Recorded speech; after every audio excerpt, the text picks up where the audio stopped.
think we Move ought to here. talk.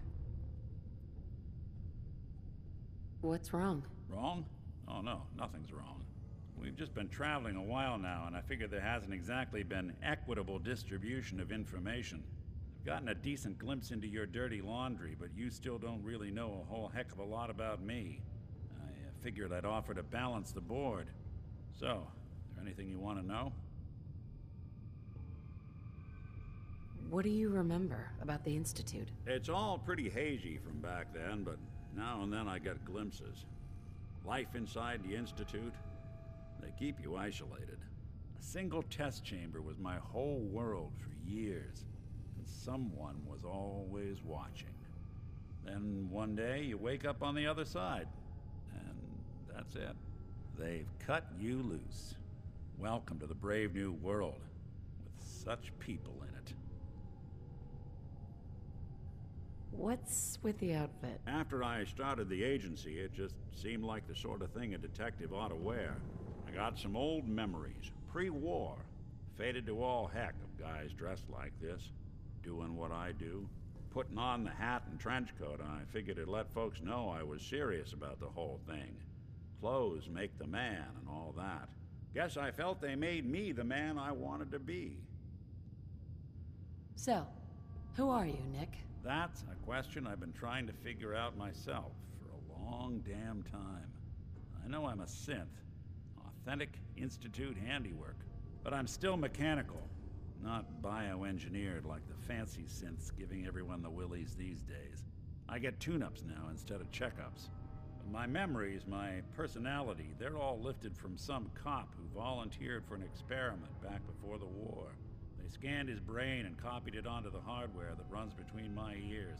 Don't know why they chose to make a robot based on some pre-war cop instead of a math genius or a bioengineer.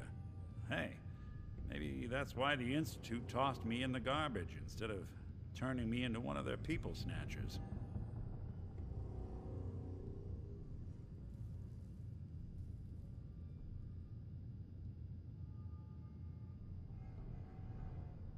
Wait, the original Nick was from my time? Sure was. Which meant when I finally ended up out here, it was quite the rude awakening. I remember waking up one day in a garbage heap, a body in tatters and a head full of memories belonging to a man who'd been dead for 200 years. Suffice to say, it was a confusing couple of weeks.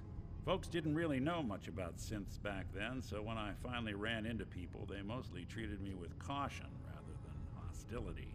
But the kids, they weren't afraid. I think his name was Jim. The first person to actually speak to me after I got the boot from the Institute. My first human contact in this world. Grilled me for an hour.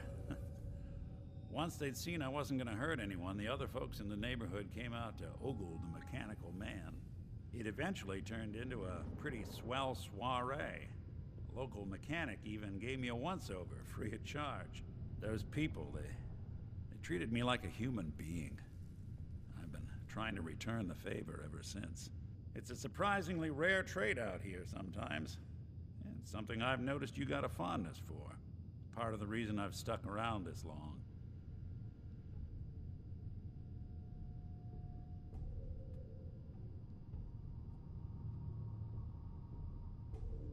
Where's that town?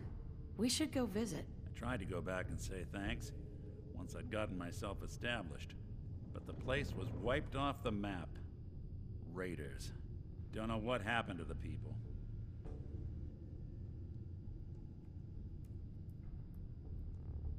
If you're good to people, they'll be good back. That's something I've always believed. Couldn't agree more. Well, I expect you're about as bored as can be listening to me rattle my skeletons. We should probably head out.